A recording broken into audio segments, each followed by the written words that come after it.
fatto i miei compagni di squadra della Benacense Rugby. C'è tanto cuore qua. La malattia di Crabbe è molto rara, colpisce una persona su 1 milione. Probabilmente avrà bisogno di un trapianto di midollo osseo.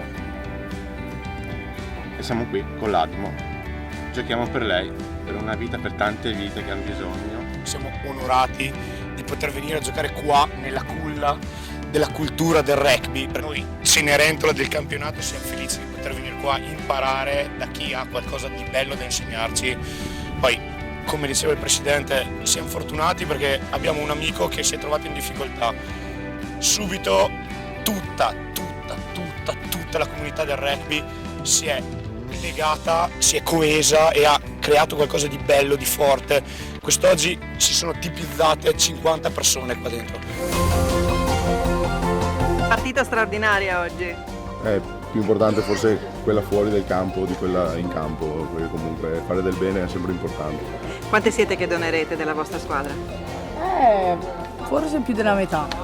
Siamo una trentina di ragazzi, si spera tanti numeri.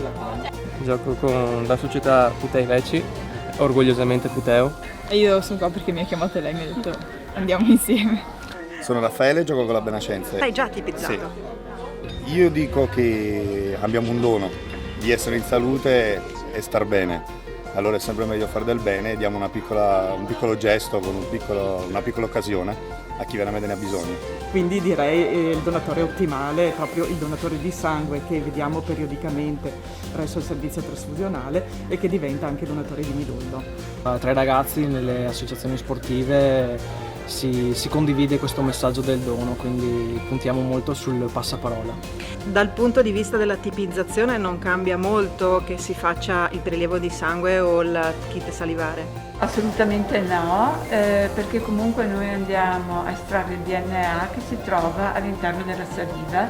Sono molto felice di averlo fatto, era da un pezzo che rimandavo e dopo c'è stata una motivazione soprattutto che mi ha spinto a essere qui oggi. Comunque anche se non sarà compatibile per lei, spero di esserlo per qualsiasi bambino nel mondo o per qualsiasi persona. Perché come mia nipote ad oggi ci sono 1800 persone in Italia che sono in attesa di un midollo osseo sano.